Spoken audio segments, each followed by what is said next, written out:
What's going on YouTube? This is Jason.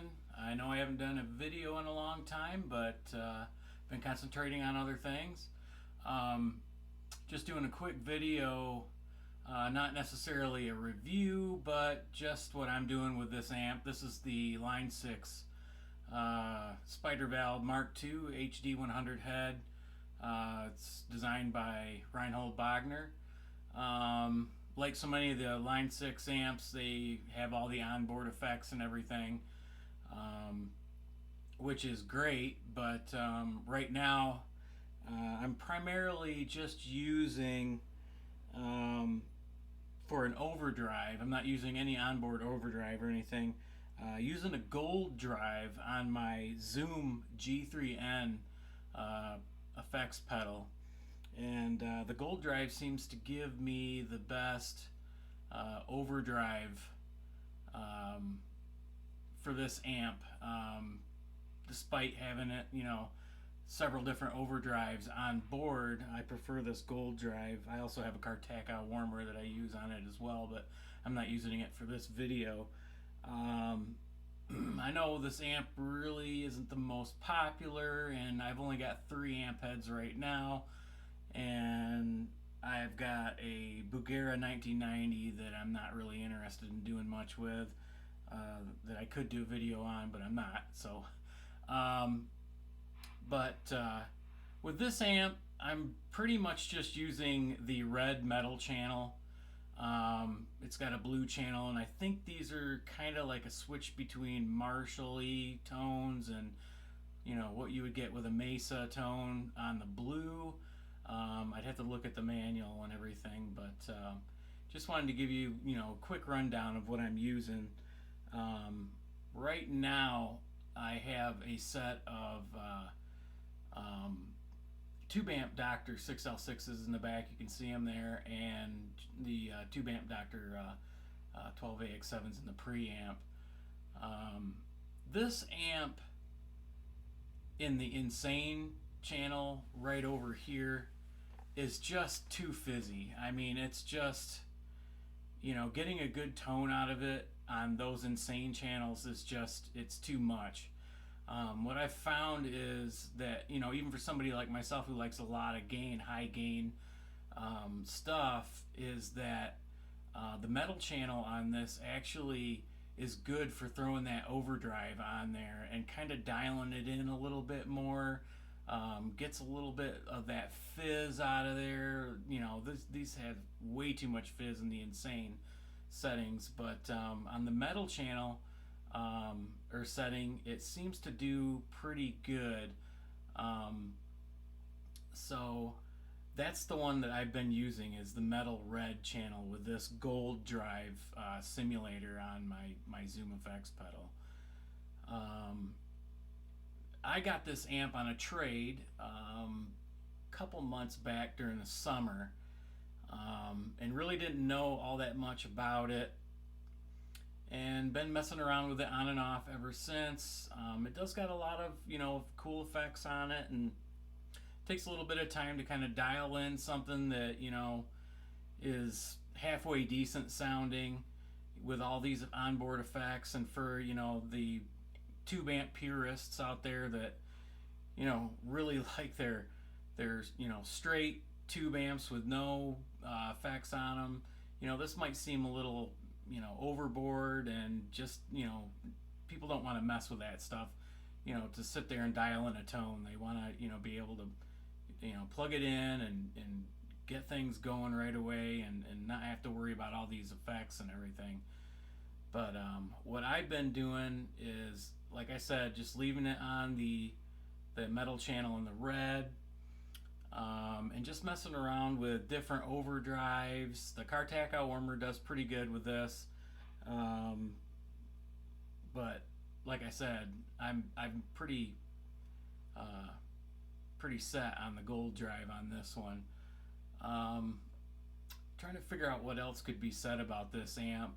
I've seen other YouTubers do videos on these. These aren't the most popular, and for guys like us, people that the stepdads that are just sitting at home jamming out and used to be in a band or whatever, You know, you don't need to go overboard and spending thousands just to sit here and play to yourself. You just need something that sounds good, or want something that sounds decent. I have a B52 AT100 right below it that is my go-to amp for the most part.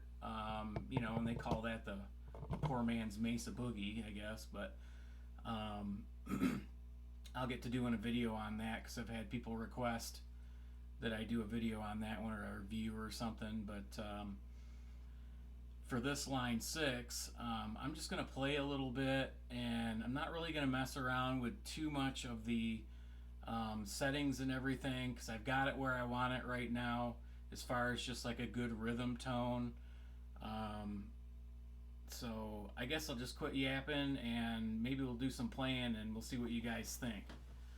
I've got it, let's see, I've got the drive all the way up, bass is all the way up, mids are around, you know, 10, 11 o'clock, trebles at 3. One thing you got to really watch out for with these amps is when you change a setting or go to a different like setting over here with like blues and crunch and high gain, and over here on this knob, you really got to watch the volume, because your preset volumes will just blow your frickin' eardrums out. And I've heard other people and saw other people complaining about that issue, but you know, if you're gigging or something with this, you know, and it's the only amp that you got, you know, you're probably going to want to have all 4 of your presets for like your clean and your distortion and lead channel and stuff like that set down to a comfortable level, so if you change something, it doesn't go blowing your eardrums out, which is fine. I like it loud, and I think most metal guitar players do too, but you got to watch out for that. This amp also came with the Line 6 pedal board, the control board that I have below here.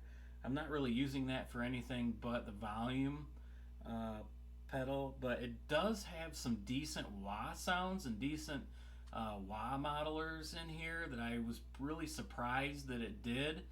Not as balanced as my Kirk Hammett signature wah, but they are pretty decent. And the delay and all of the chorus and all the modulation effects are pretty good. I mean, compared to like my G3N here, it's got, you know, comparable effects on here. So, but I'm not doing, you know, we're not going to get into those effects. But I just wanted to show you what I've been doing with this amp for metal primarily, because I'm a metal guy. I don't really mess around with, you know, doing too much cleans or whatever. Like I said, I just sit at home and, you know, fart around with my wall of guitars and stuff like that. Just, this is my little hangout in here, and I just sit here and jam out, and once in a while I decide to do a video, or, you know, something that interests me that, you know, you don't see a lot of. I've seen some videos on this amp, and I don't know, not such good tones, but, you know, who am I to judge? I'm just a dude sitting in my den rocking out, you know, on the weekends. So without further ado, let's see what this thing sounds like.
I'm using my Jackson Scott Ian signature with a Seymour Duncan SH6 in it. Um, and I'm down in drop C right now. And so it does get a pretty grunty tone. And usually what I do is I just throw my Donner circle looper on and just kind of jam out and write tunes and stuff like that. So let's see what we can get going.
So, to me, that's kind of the tone that I kind of look for, out of these, cheap amps that I find on Facebook Marketplace and wherever else, people are getting them from. I really kind of would like to get the new PV5150 Iconic because I haven't, broken into that class of amps yet. I'm kind of just always looking for a deal and trying to get the best tone out of it for metal. And stuff like that. So I don't know if that sounds good to anybody else, but here in the room it sounds pretty good. This amp does have good cleans, but it takes a little bit of of tuning and just messing around with it, just like any amp. But with this one, it has all those onboard effects and everything. You can make some really good tones. I don't know what else can be said about this amp. It does. It doesn't have the best EQ. I will say that. It seems like it is a little lacking in the bass, in the low end, and it has decent mids. And for clarity, you almost have to have that presence all the way, dimed, to get it, to be kind of a clear, tighter tone. And one thing I do notice with this amp is that if you turn the channel volume down on the settings here, you go in and turn that down to about 50%, and you turn the channel volume up a little bit more. It does sound better that way. It sounds like the amp is working a little bit better, and you're pushing the amp more rather than your effects, if that makes any sense. But for what it is, I don't think it's a terrible amp. For these bargain amps that are out there, you see them on Facebook, they're like a dime a dozen. I see them for $500 here and there. I see them for $350. It just depends on how bad somebody wants to get rid of it. I I've seen Kyle Bull do a review of this amp, and it gets mixed reviews, and I guess it just depends on what kind of tuning that you're doing to this amp and trying to tailor a tone. If you're just, like I said, at home playing, it's fine. And this tone may be harsh, more harsh than what others would like, but for a metal guy, it does it for me. So with that said, let me know what you guys think. I'm going to review the video and see what else we can do for next time. I will be doing a video on the B52 AT100 right below here in the next couple of days, because I've been getting requests for that in my comments, and I know I haven't done any videos in a while, so this is kind of going to be just raw.